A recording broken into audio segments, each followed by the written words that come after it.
Hello everyone, welcome to Bhumi's easy cooking. આજે હું આપને બતાવીશ મેથી કેરીનું ખાટું અથાણું બનાવવા માટેની રીત। એકદમ સરળતાથી અથાણું કઈ રીતે બને તેના માટે આ વિડીયોને છેલ્લે સુધી અચૂક જોજો। મેથી કેરીનું ખાટું અથાણું બનાવવા માટે મેં અહીં સૌપ્રથમ એક કેરી લીધેલી છે, તેને ધોઈ તેની છાલ ઉતારી લીધેલી છે। ત્યારબાદ આ કેરીના નાના ટુકડા કરી દો। તમારે જે સાઈઝના ટુકડા કરવા હોય તે તમે કરી શકો છો।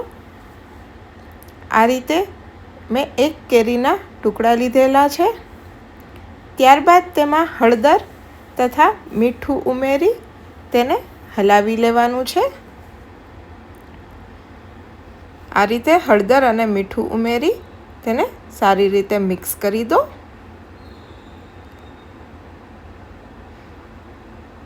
હવે તમે હળદર અને મીઠું ઉમેરીને આ કેરીના ટુકડાને ઢાંકીને 3 થી 4 કલાક માટે રહેવા દેશો, એટલે તેમાંથી થોડું પાણી છૂટું પડશે।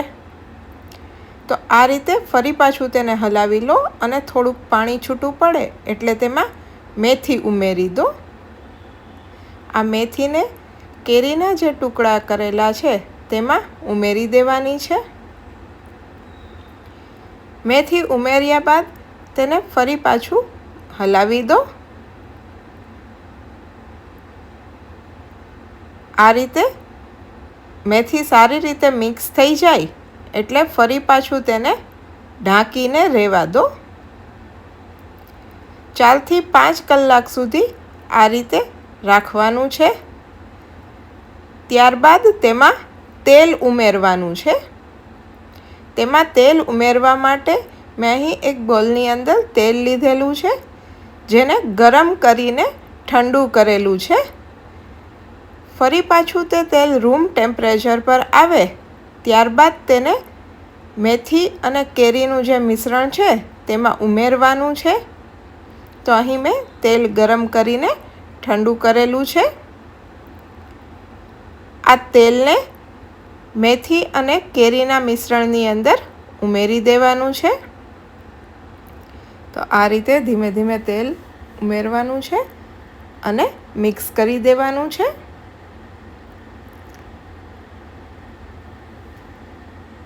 તેલ ઉમેરાઈ જાય ત્યારબાદ તેને સારી રીતે હલાવી લો। આ બધું એક સરખી રીતે મિક્સ થઈ જાય એટલે ફરી પાછું તેને 2 થી 3 દિવસ માટે રાખવાનું છે। આ રીતે તેલ ઉમેર્યા બાદ તેને મિક્સ કરી દેવાનું છે।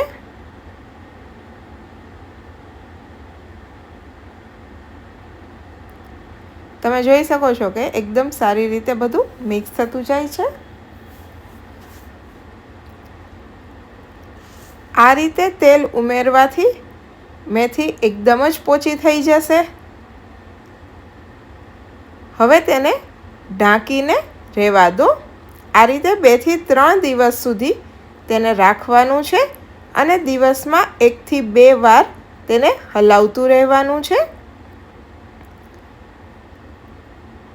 આ રીતે ઢાંકી દો, ફરી પાછું તેને હલાવી લો। તમે જોઈ શકો છો કે તેલ એકદમ ઉપર આવી ગયું છે અને મેથી પોચી થતી જાય છે। જો તમારે આમાં વધારે પડતું લચકા જેવું મિશ્રણ કરવું હોય તો તમે કેરીનું છીણ પણ ઉમેરી શકો છો, જે બિલકુલ ઓપ્શનલ છે। મેં અહીં અડધા જેટલી કેરીનું છીણ કરેલું છે અને તે ઉમેરેલું છે। હવે તેને પણ મિશ્રણ સાથે સારી રીતે હલાવી લો। ફરી પાછું તેને ઢાંકીને રાખી દેવાનું છે। તો આ રીતે 2 થી 3 દિવસ સુધી તેને હલાવતા જવાનું છે। તમે જોઈ શકો છો કે મેથી એકદમ જ સારી રીતે ફૂલી ગઈ છે।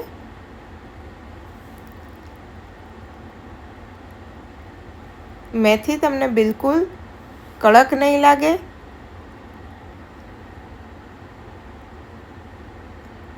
આ રીતે ફરી પાછું તેને ઢાંકી દેવાનું છે। તો 2 થી 3 દિવસ સુધી રાખ્યા બાદ તેમાં વઘાર કરવાનો છે। તેના માટે મેં અહીં મેથીના કુરિયા, અધકચરા ખાંડેલા મરી, તજ લવિંગ, અધકચરી વરિયાળી તથા હિંગ લીધેલા છે તથા વઘાર માટે તેલ લીધેલું છે. હવે જે મિશ્રણ છે તેમાં બધા મસાલા ઉમેરી દેવાના છે. મેથીના કુરિયા, તજ લવિંગના ટુકડા, હિંગ, અધકચરા ખાંડેલા મરી તથા વરિયાળી ઉમેરી દેવાના છે. હવે જે મેથીના કુરિયા, તજ લવિંગના ટુકડા તથા હિંગ છે તેના ઉપર 2 ટેબલસ્પૂન જેટલું તેલ ગરમ કરીને રેડવાનું છે અને તેને ઢાંકીને થોડીવાર માટે રહેવા દેવાનું છે, જેથી તેની સ્મેલ ખૂબ જ સરસ આવશે. ત્યારબાદ તેમાં 1 ચમચા જેટલી ચટણી ઉમેરેલી છે. તેનું પ્રમાણ તમારા સ્વાદ પ્રમાણે વધારે ઓછું કરી શકો છો. તો હવે આ ચટણીને તથા બધા મસાલાને સારી રીતે મિક્સ કરી દો. તમે જોઈ શકો છો કે એકદમ જ સરળતાથી આ બધું મિક્સ થતું જાય છે. જરૂર પડે તો તમે તેલ પણ ઉમેરી શકો છો. જો તેલ તમે વધારે રાખશો તો તે આખું વરસ બહાર પણ સારું રહેશે. તો તૈયાર છે એકદમ ટેસ્ટી અને ખાવાની ઈચ્છા થઈ જાય તેવું મેથી કેરીનું ખાટું અથાણું. એક વખત તમે પણ આ રીતે બનાવજો. ટેસ્ટ કેવો લાગે છે તે મને કમેન્ટ બોક્સમાં અચૂકથી જણાવજો. વિડીયોને લાઈક કરજો, તમારા ફ્રેન્ડ્સ, ફેમિલી મેમ્બર્સ અને રિલેટિવ્સ સાથે શેર કરજો અને ભૂમિઝ ઇઝી કુકિંગ ચેનલને સબસ્ક્રાઈબ કરજો. Thank you for watching my video.